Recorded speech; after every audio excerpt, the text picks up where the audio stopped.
Today we're making gluten-free banana bread. First we're going to start with a half cup of butter.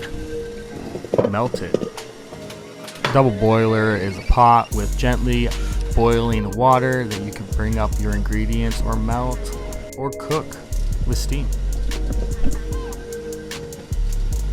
We used organic pure light brown sugar, about 1 cup of it.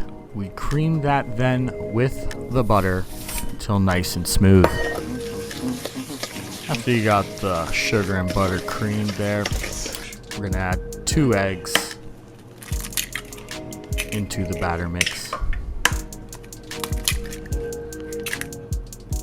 We're going to add 1 teaspoon of pure vanilla extract. Just throw it in there, bam. Going to beat all this liquid, the eggs and the vanilla, into the creamed sugar.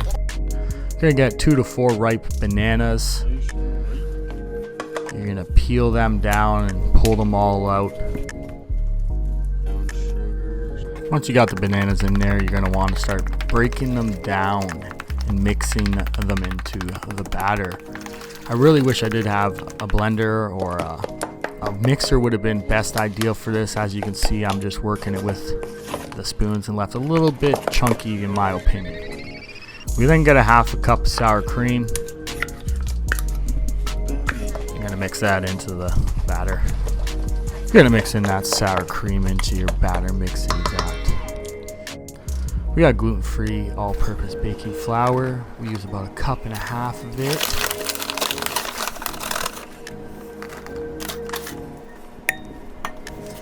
Now you're going to get a teaspoon of your baking soda. That's a non-GMO, gluten-free.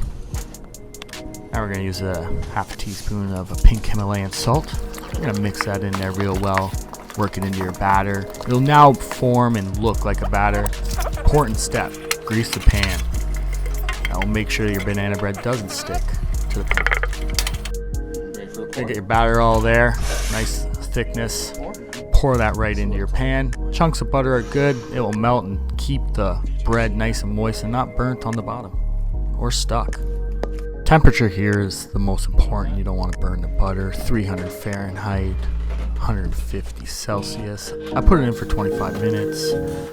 You got to check it. So I took it out. It was undercooked in the middle, so I checked it with a knife. Put it back in there for 10 to 15 minutes. The time is not important. The temperature is what's most important.